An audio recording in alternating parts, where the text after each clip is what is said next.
दोस्तों यह romantic story का नेक्स्ट चैप्टर है। अगर आपको कहानी पसंद आ रही है तो प्लीज़ दोस्तों ज़्यादा से ज़्यादा लाइक कीजिए, कमेंट कीजिए और सब्सक्राइब कीजिए। चलिए दोस्तों कहानी स्टार्ट करते हैं। गुस्सा के जाते ही राज लंबी सांस लेकर कहता है, ये आजकल के बच्चे तौबा है तौबा, हर छोटी से छोटी बातें नोट करते हैं। भगवान बचाए इनसे। शीतल उसकी आंखों में देखकर शरारत से कहती है, हाँ तो एसीपी साहब आप थोड़ा केयरफुल रहना, क्योंकि आपकी हरकतें तो ज़्यादा नोटिस में आएंगी।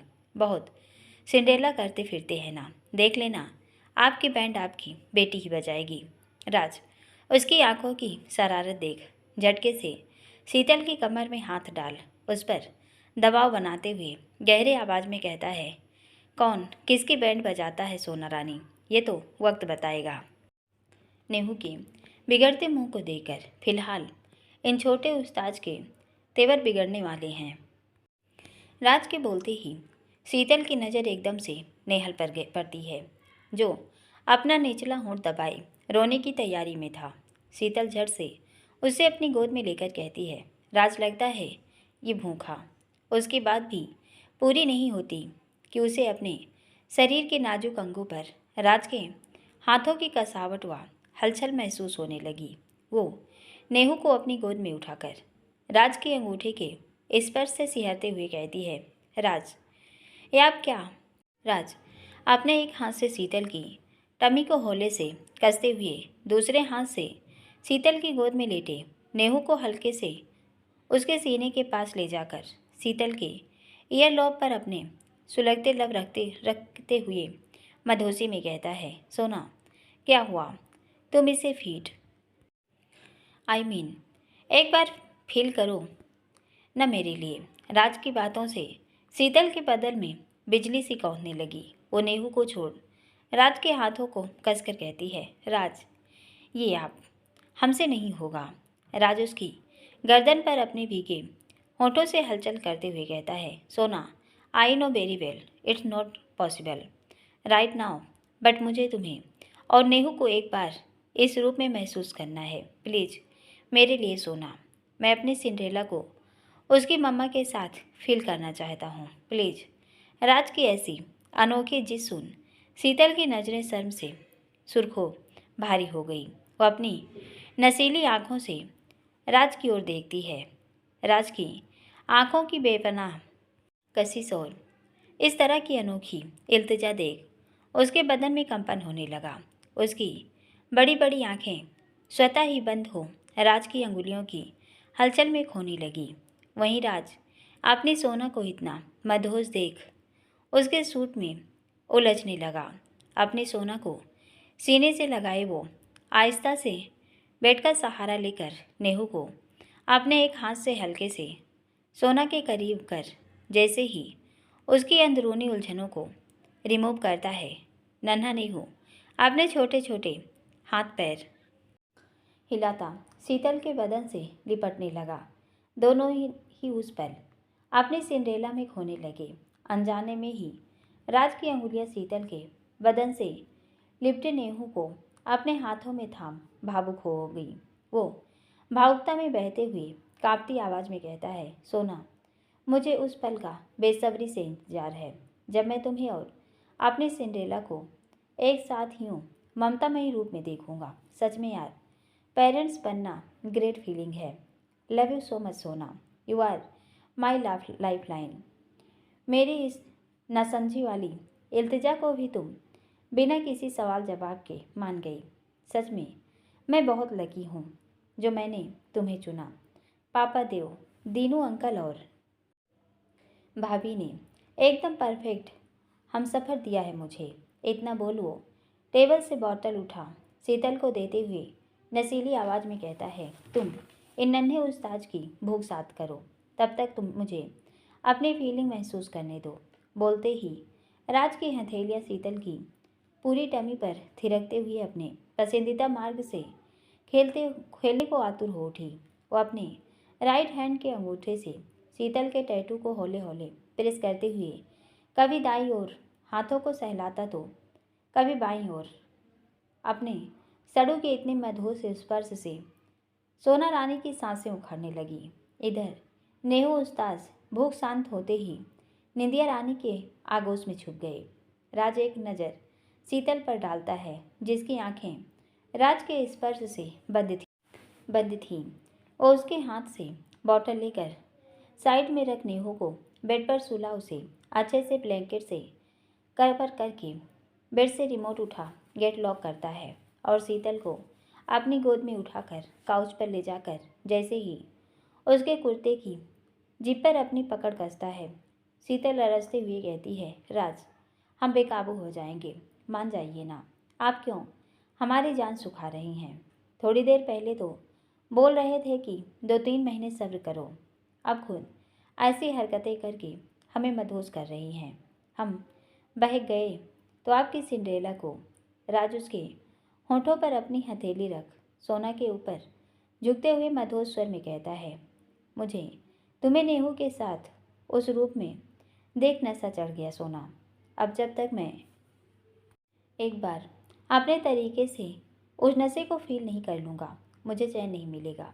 और तुम बेफिक्र रहो, राज के होते उसकी सोना बेकाबू नहीं होगी।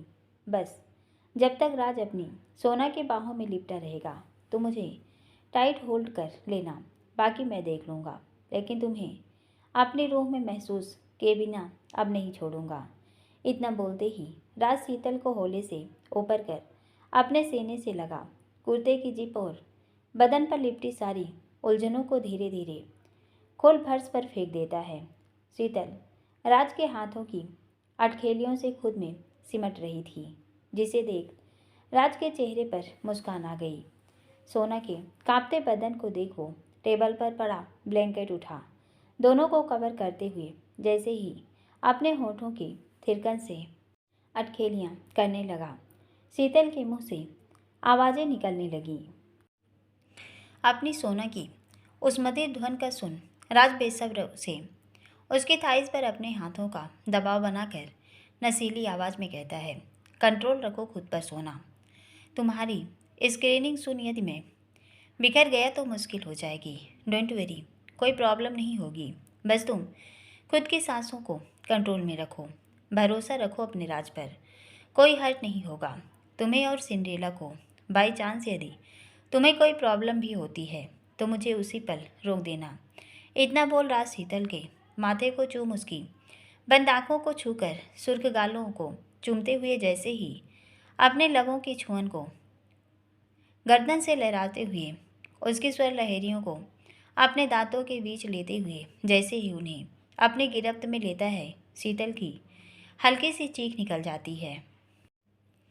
हालांकि सोना की चीख रूम के साउंड प्रूफ होने की वजह से बाहर नहीं गई, लेकिन छोटे उस्ताद की नींद में उस आवाज़ से खलल पड़ गया। नेहू कुलबुलाते हुए नींद में ही तेजी से रो पड़ा। उसकी आवाज़ सुन शीतल राज दोनों एक पल सहम गए। राज तो शीतल के गाल थपथपा कर कहता है, शांत रहो, मैं देखता हूँ। इतना बोल फुर्ती से बेड पर लेटे नेहू को अपनी गोद में लेकर शीतल के पास आ जाता है। शीतल खुद को ब्लैंकेट से कवर कर नेहू को गोद में लेकर अपने सीने से चिपका उसकी बैग सहलाने लगी। नेहू अपनी चाची की गोद में आते ही चुप हो आंखें बंद कर लेता है। नेहू के चुप होते ही एकदम से सोना राज को देखती है, जो मुंह बनाए नेहू को घूर रहा था, जिसे देख शीतल को हंसी आ गई। राज शीतल को घूरते हुए कहता है, सब साले मेरे प्यार के दुश्मन हैं। ये नेहू का बच्चा थोड़ी देर और नहीं सो सकता था, बीच में उठकर मेरी बैंड बजा दी। ऊपर से तुम्हें बड़ी हंसी आ रही है। जब बोला था आवाज़ें मत निकालो तो मुंह बंद नहीं रख सकती थी थोड़ी देर। राज के ऐसे बोलने से शीतल उसे घूर कर देखती है। राज नेहू को वहीं काउच पर सुला शीतल के ब्लैंकेट से खुद को कवर कर उसको कमर से पकड़ अपनी साइड करता है और सोना के एयरलॉक को अपने दांतों में जकड़ उसकी उफनती सांसों को अपनी हथेलियों में कसते हुए नशीली आवाज़ में कहता है, पहली बार नहीं हुआ था इन नाजुक हिस्सों को जो इतनी ज़ोर से आवाज़ निकल गई। जब तुम अच्छे से जानती हो सोना कि तुम्हारी धड़कनें राज की कमजोरी हैं तो स्ट्रॉन्ग बनो ना यार। जरा सा तुम्हें टच करता हूँ उसमें ही सिसकियाँ निकल जाती हैं। ये तो नेहू कुछ देर के लिए हमारे साथ है, तब मुझ पर जुल्म हो रहा है। तुम्हारी यदि इसी तरह सिसकियाँ निकली तो मैं तो अपने बच्चों के रहते तुम्हारे पास भी नहीं आ पाऊँगा। राज की बातों से शीतल को हंसी आ गई। राज अपने हाथों को कसते हुए कहता है, बहुत हंसी आ रही है ना तुम्हें? तो अब रुको तुम, इतना बोल उसे वहीं काउच पर गिरा उसके ऊपर झुकते हुए कहता है, बीवी ये मत भूलो कि तुम किसके शिकंजे में आकर फंसी हो। उसके चेहरे पर बिखरी हुई जुल्फों को फूंक मारते हुए कहता है, धर्मपत्नी जी, ये राज अग्रवाल की अदालत है, जहाँ उसकी मर्जी के खिलाफ एक पत्ता नहीं हिलता।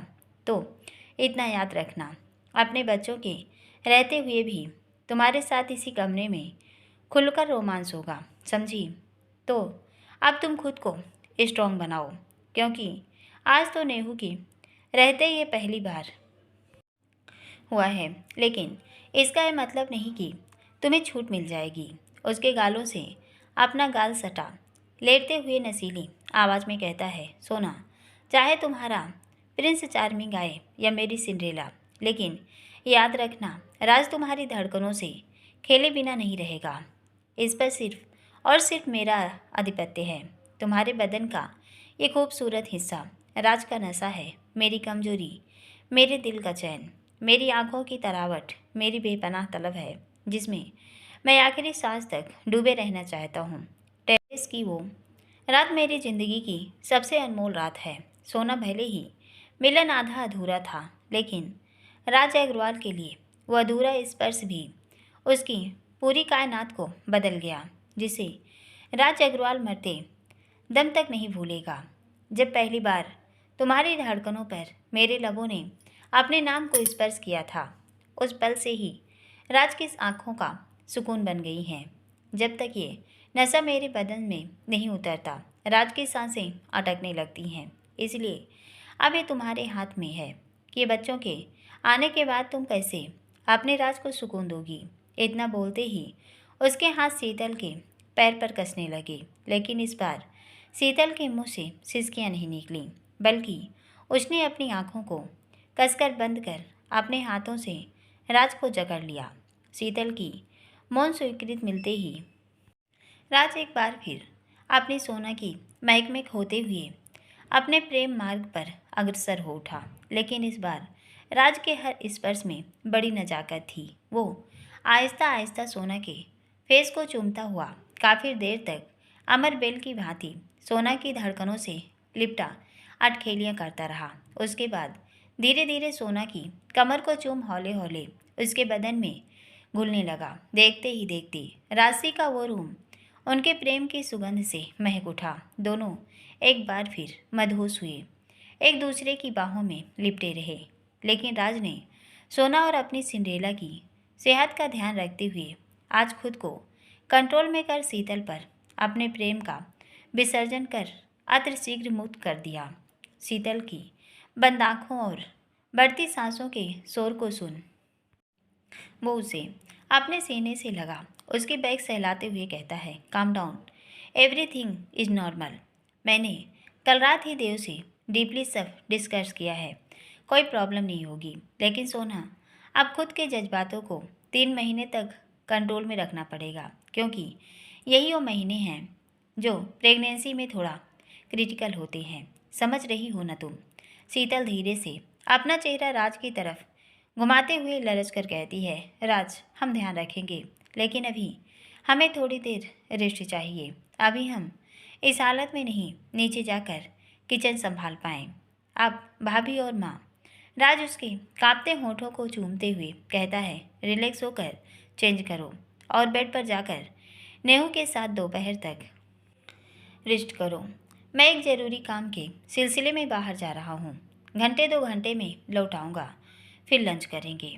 आओ तुम्हें पहले फ्री कर दूँ, फिर मैं फ्रेश होकर निकलूँगा। वो शीतल को वॉशरूम में छोड़ फर्श पर बिखरे कपड़ों को समेट साइड में रख शीतल के लिए लूज गाउन निकालता है और खुद भी वॉशरूम की तरफ बढ़ जाता है।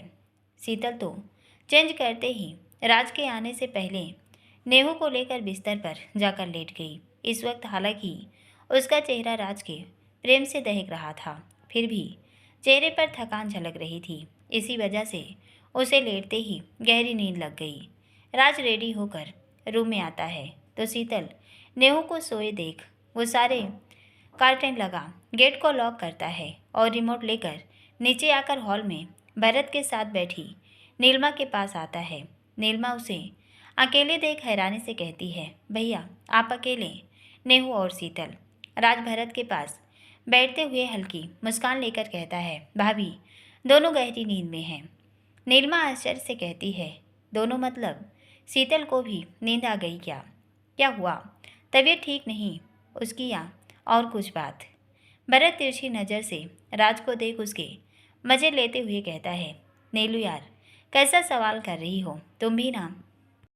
कहाँ इतनी दूर निकल गई? अरे तुम्हारे देवर का चेहरा देखकर लग रहा है कि इनकी सोना की तबीयत ठीक नहीं। अरे यार वजह दूसरी वाली होगी।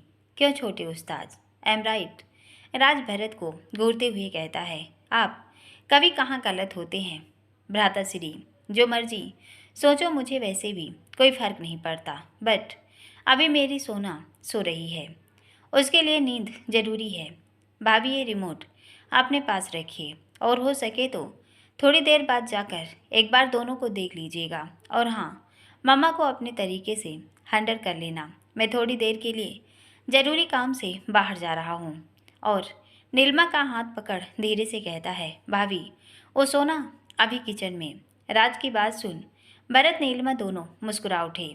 नीलिमा प्यार से कहती है, भैया आप बेफिक्र होकर जाइए, आपकी सोना का हम पूरा ध्यान रखेंगे। राज नीलिमा को गले लगाकर कहता है, थैंक यू भाभी। भरत की तरफ से निकलते हुए उनके कान में कहता है, नेहू सोना के पास है। कुछ अम्मा भी नहीं दिख रहे। क्यों फालतू यहाँ बैठे टाइम पास कर रहे हैं? भाभी को लेकर रूम में जाइए ना। वैसे भी नाइट ड्यूटी रहती है आजकल आपकी। आप दोनों को कहाँ टाइम मिलता है? मैदान क्लियर है, जनाब मौके का फ़ायदा उठाओ यार। इतना बोल अपनी आई पिंक करते हुए मुस्कुराकर बाहर निकल जाता है। दोनों भाइयों की कानाफूसी नीलिमा ने भी सुन ली थी। वो भरत से नजरें चुरा किचन की तरफ बढ़ती उससे पहले ही उसकी चूड़ियों से खनकती कलाई भरत के हाथों में थाम ली। वो उसे अपनी ओर खींचकर गोद में बिठा उसकी गतराई कमर पर अपने हाथों को लहराते हुए डीप ब्लाउज से झांकते उसके बदन पर अपने लब से छूते हुए कहता है, नीलू यार तुम्हारा तेवर बोल तो सही रहा है। क्या इरादा है? चले रूम में? बहुत दिन हो गए अकेले दोनों ने टाइम स्पेंड नहीं किया। मम्मा कुसा भी शुक्ला आंटी के यहाँ से घंटे भर से पहले नहीं आएंगी और नेहू भी शीतल के साथ है। चलो ना कुछ पल अपने लिए चुराते हैं।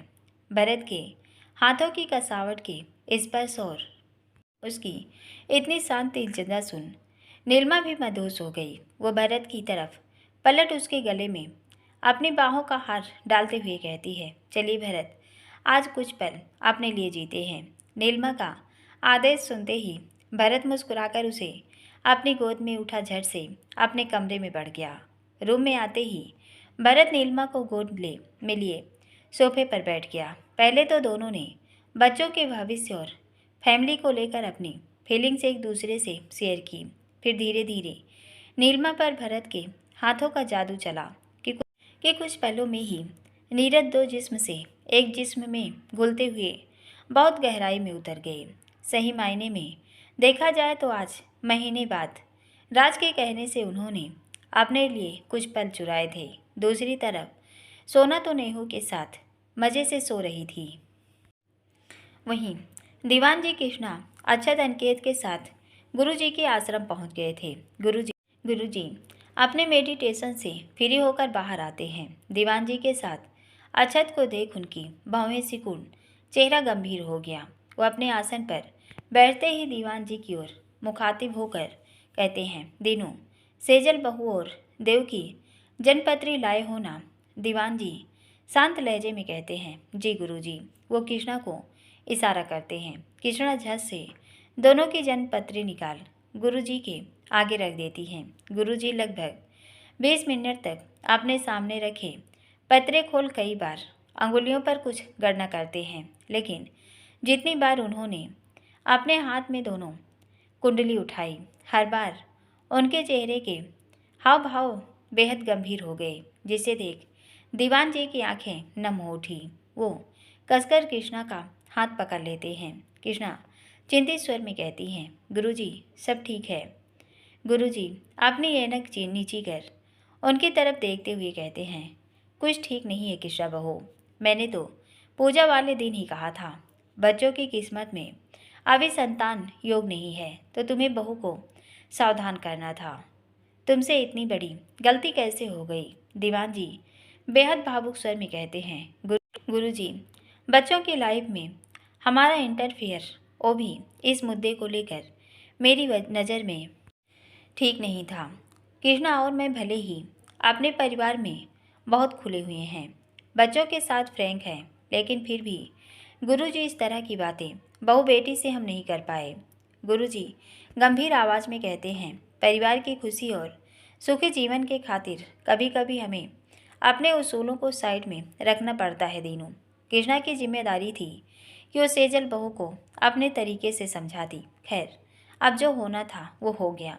मैं ये नहीं कह रहा कि इनके संतान योग नहीं, संतान होगी, जरूर होगी। दोनों बच्चों की कुंडलों में 2 योग संतान का सुख लिखा है, लेकिन इस वक्त नहीं। बच्चों को इसके लिए थोड़ा इंतजार करना पड़ेगा। एक बात और कहूँगा दीनू, तुम्हारे कुल के वंश को देव सेजल ही आगे बढ़ाएंगे, ये पत्थर की लकीर है।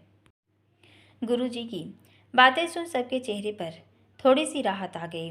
गुरुजी दोनों जनपत्री साइड में रख गंभीर आवाज में कहते हैं, दीनू बेटा, देव सेजल की कुंडली का सबसे खतरनाक समय आने वाला है। अपने बच्चों के रिश्ते को सहेज कर रखने की जिम्मेदारी तुम दोनों की है। यदि तुमने जरा भी हल्के में लिया तो कोई बड़ी अनहोनी घटित हो सकती है, जिसकी भरपाई शायद तुम जीवन भर नहीं कर पाओ। और हाँ, इसका कोई उपाय मेरे पास भी नहीं, क्योंकि कोई पूजा पाठ का इन ग्रहों पर असर नहीं होगा। जो भाग्य में लिखा है उसे कोई जादू मंत्र पंडित नहीं बदल सकता। मैंने सिर्फ कुंडली के आधार पर गणना करके बताया है। हो सकता है ग्रहों की दशा बदल भी जाए। मैं कोई भगवान नहीं, जो सिद्धि और विद्या अपने गुरुजी से सीखी है उसी आधार पर मैं अपने संकेत बता रहा हूँ। हो सकता है मैं गलत साबित हो जाऊँ, लेकिन जो मेरी विद्या है, जितना मैंने अध्ययन किया है, उससे फिलहाल ऐसा दिख नहीं रहा। इनकी कुंडली की दिशाएं बदल रही हैं। तुम्हें सावधान और चौकन्ना रहना पड़ेगा। गुरुजी की बातें सुन दीवान जी की आंखों में आंसू आ गए। वहीं कृष्णा तो उनके गले लग फपक उठी। अनिकेत के चेहरे पर भी चिंता की लकीरें खींच गई, लेकिन वो खुद को संभालते हुए कहते हैं, दीनू भाभी हिम्मत रखो। राज शीतल ने कितनी कड़ी परीक्षा दी थी, भूल गए क्या? बुरा समय है, निकल जाएगा, लेकिन तुम दोनों यदि इस समय टूट गए तो बच्चे कैसे संभलेंगे? गुरुजी गहरे स्वर में कहते हैं, दीनू हर काली रात के बाद सुनहरी धूप खिलती है, ये याद रखना। मनुष्य जीवन है, आजमाइश हर रिश्ते का अभिन्न है। जो ढंग से इसे पार कर ले, समझो उसका जीवन तर गया। वरना रिश्तों की डोर बड़ी नाजुक होती है। यदि गठबंधन की गांठें ढीली पड़ी तो सारी बाजी रेत की तरह हाथों से फिसल जाती है।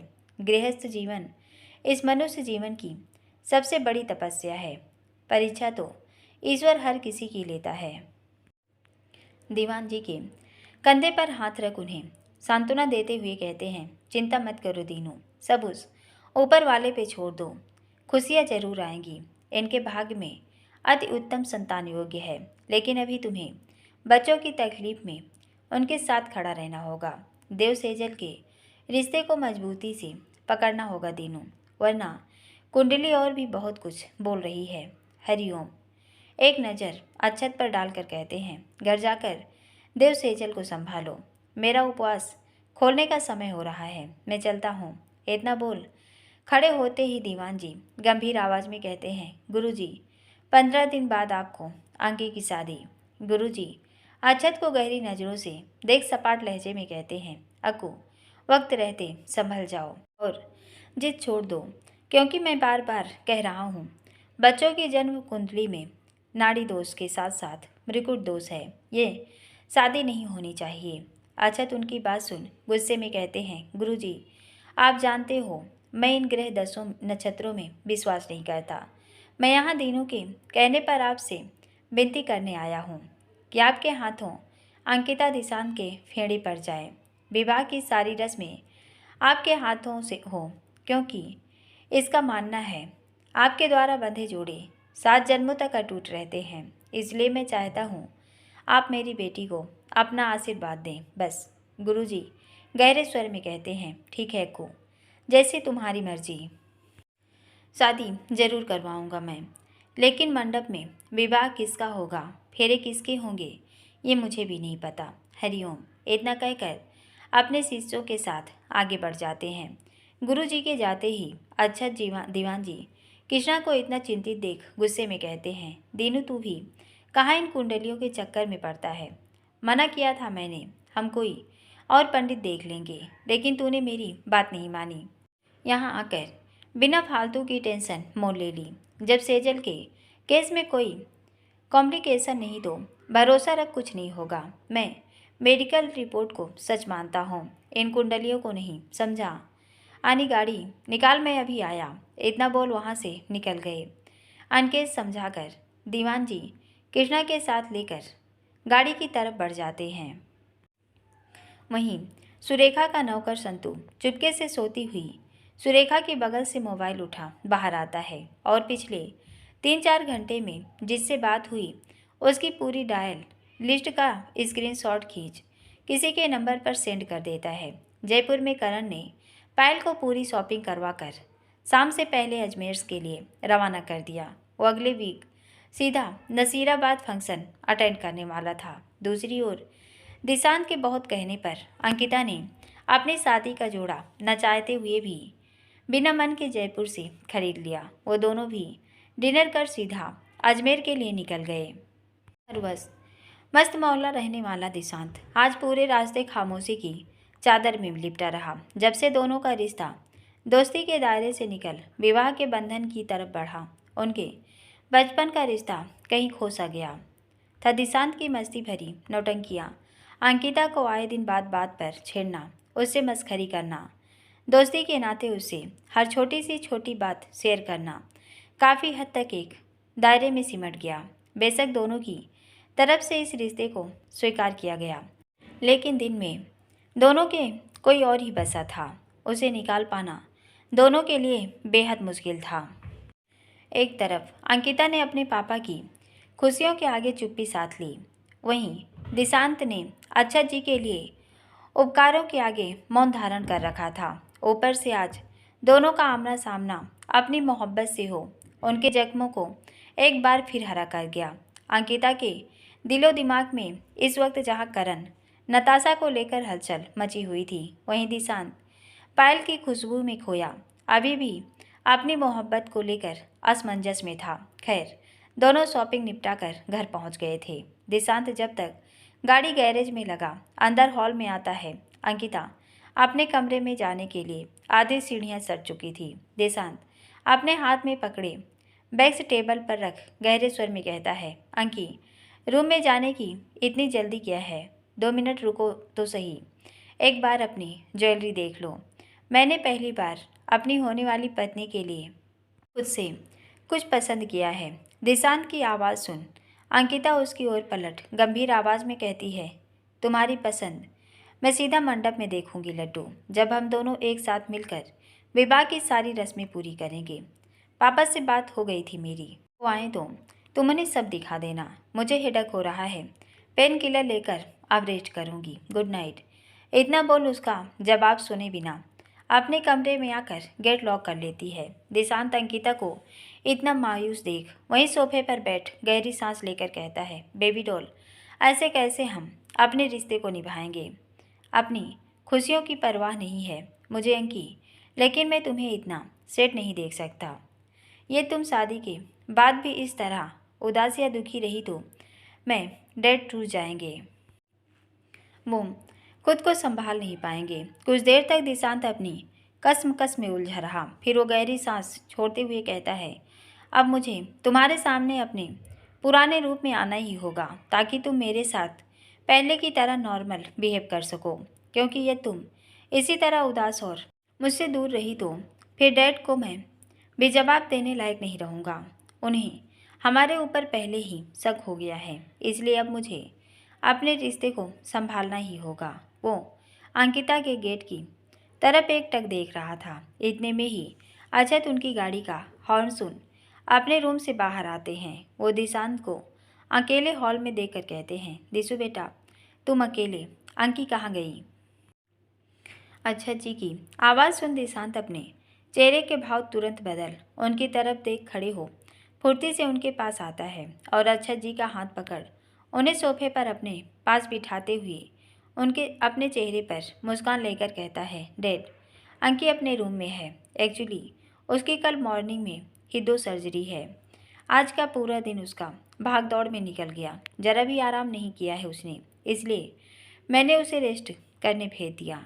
वो तो खुद आपको सारी शॉपिंग दिखाने के मूड में थी, लेकिन डैड मैंने ही उसे ज़बरदस्ती सोने भेज दिया। आप जानते हो ये उसने ढंग से 2-3 दिन नींद नहीं ली तो फिर उसका माइग्रेन अनकंट्रोल हो जाता है। कल रात भी वो जाने के चक्कर में ठीक से सो नहीं पाई। अक्षत उसकी बात सुन गंभीर आवाज़ में कहते हैं, कोई बात नहीं दिशु बेटा, ये बताओ अंकी खुश तो थी, उसने सब कुछ अपनी और तुम्हारी पसंद से खरीदा ना? तुम दोनों के बीच सब कुछ ठीक था? दिशांत उनके हाथों को कसकर कहता है, डैड हम दोनों ने सब अपनी पसंद कर लिया है। हम बचपन के दोस्त हैं, एक दूसरे की पसंद नापसंद सब कुछ अच्छे से जानते हैं। तो आप क्यों इतनी टेंशन करते हैं? भरोसा रखिए मुझ पर। बेबी डॉल को मैं अपनी जान से ज़्यादा संभाल कर रखूँगा। उसके जीवन में कभी दुख का साया नहीं पड़ने दूँगा। हर खुशी उसकी झोली में डाल दूँगा। यकीन रखिए मुझ पर डैड, आपको कभी अपने बेटे की वजह से शर्मिंदा नहीं होना पड़ेगा। दिशांत की बातें सुन अच्छा जी भावुक स्वर में कहते हैं, दिशांत बच्चे तुम्हारी बातों ने मेरी बेचैनी दूर कर दी, वरना कहीं ना कहीं मेरे मन में दोपहर से गुरुजी की बातें खटक रही थी। लेकिन अब मैं पूर्ण रूप से आश्वासित हूँ कि मेरे बच्चों के विवाह में कोई बाधा नहीं आएगी। तुम दोनों की शादी जरूर होगी। और हल्की मुस्कान लेकर कहते हैं, बेटा जी हमारी बिटिया की ख्वाहिश थी कि वो खुद से हमें अपनी शादी की शॉपिंग दिखाए, तो अब हम कल सुबह का इंतज़ार करेंगे। नाश्ते की टेबल पर हम अपने दोनों बच्चों के सामने उनकी पसंद देखेंगे। ओके, रात बहुत हो गई है, तुम भी थके हुए हो, आराम करो जाकर।